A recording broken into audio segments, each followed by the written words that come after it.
Hi, I'm Jason Heist. This is Fight Fan Forum, and these are my predictions for UFC 155. Starting with Chris Carriazo versus John Moraga. Chris Carriazo is coming down to flyweight. John Moraga is going up from bantamweight, so I believe that's going to give a size advantage to Chris Carriazo. I'm saying he's going to win by decision. On to featherweights.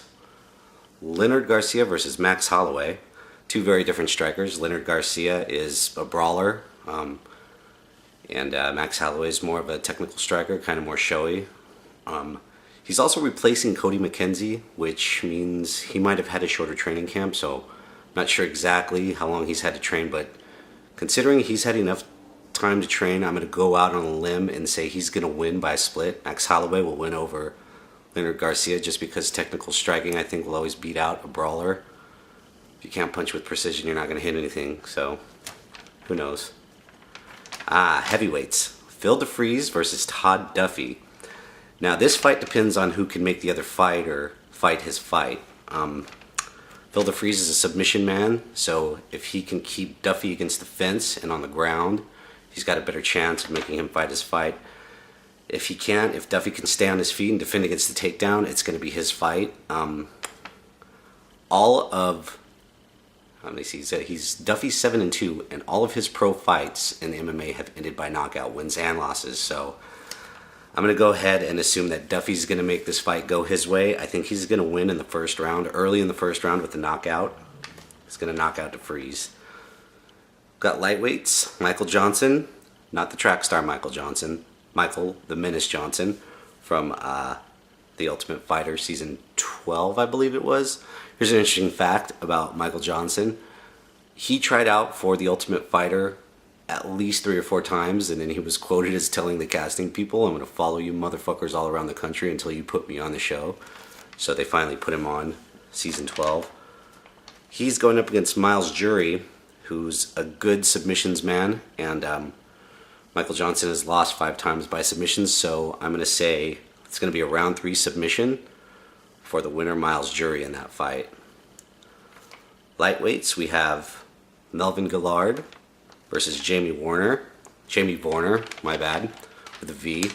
Gillard's a beast. Varner's a little bit better on the ground than on his feet, so it's another one of those fights. If it stays on the feet, Guillard will have an advantage. If it goes to the ground, I think Varner will do a little better. I think Gillard's going to win by a decision in that one. Moving on to Eric Perez versus Byron Bloodworth. Perez will win by submission. He's an interesting fighter.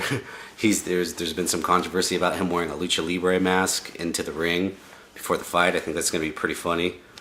So, he's representing. Moving on to Brad Pickett versus Eddie Wineland. Eddie Wineland is going to win by a KO in the final round. Yeah, I said it. Chris Lieben versus Derek Brunson. Now, Chris Lieben has been away for a year. His last fight was in UFC 144, I believe, a little over a year ago. He was suspended for oxycodone use. They found oxycodone in his blood after a fight, and he's been away for a little while. Derek Brunson is making his UFC debut, and I think Chris Lieben, if he's in good form, is just going to knock the crap out of this guy. I don't think Derek Brunson stands a chance. And I really hope Chris Lieben wins because he's been one of my favorite fighters for years. Going on to Yushin Okami versus Alan Belcher. Yushin Okami will win by decision. It's going to be a lot of punching in that one. It's going to be a nice bloody fight. Tim Boetsch versus Konstantinos Filippo. This is another one, more of a wrestler versus a striker. Tim Boetsch is a better wrestler, and I think he'll be outclassed if he tries to stand up and trade against Filippo, which Boetsch might do because he's got a lot of heart and he's got a lot of pride, so he's going to want to prove that he could bang with this guy if they start swinging at each other, and I don't think it's a good idea for him. I think he's going to get tagged a couple times. He's going to take a little bit of a beating standing up, and then he's going to take him to the ground, but I think Boetsch will turn it around, and he's going to knock out Filippo on the ground. It's going to ground and pound him. Getting to Jim Miller versus Joe Lauzon.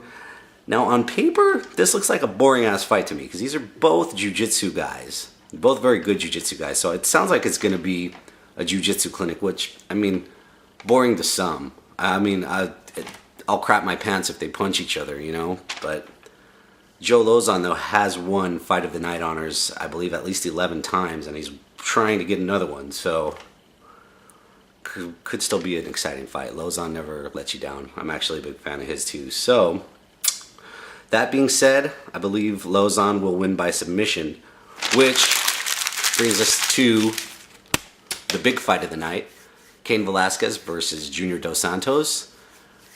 And this one's going to be interesting. I've been watching a lot of behind the scenes. I've been reading up on it a lot. And Cain Velasquez is hungry for this, man. He is really hungry.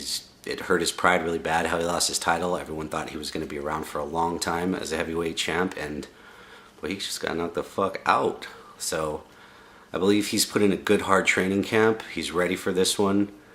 And he's going to come at Dos Santos with everything he's got. But that might be dangerous as well because Junior Dos Santos has a right hand that he can throw from anywhere and knock you out.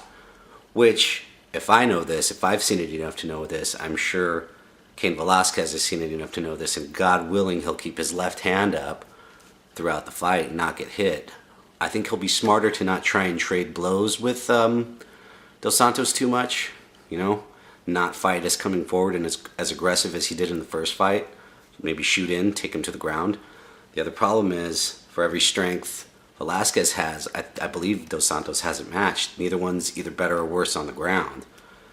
So to me, I think Dos Santos has that bigger right hand and just as good of a ground game. So Velasquez is actually at a disadvantage. What Velasquez has over Dos Santos is amazing cardio, amazing training, and a lot of heart. So I'm hoping he'll put that to work. And I think Cain Velasquez is going to knock out Junior Dos Santos in the second round. There, I said it. This is Fight Fan Forum. I'm Jason Heiss, and I'll fight you.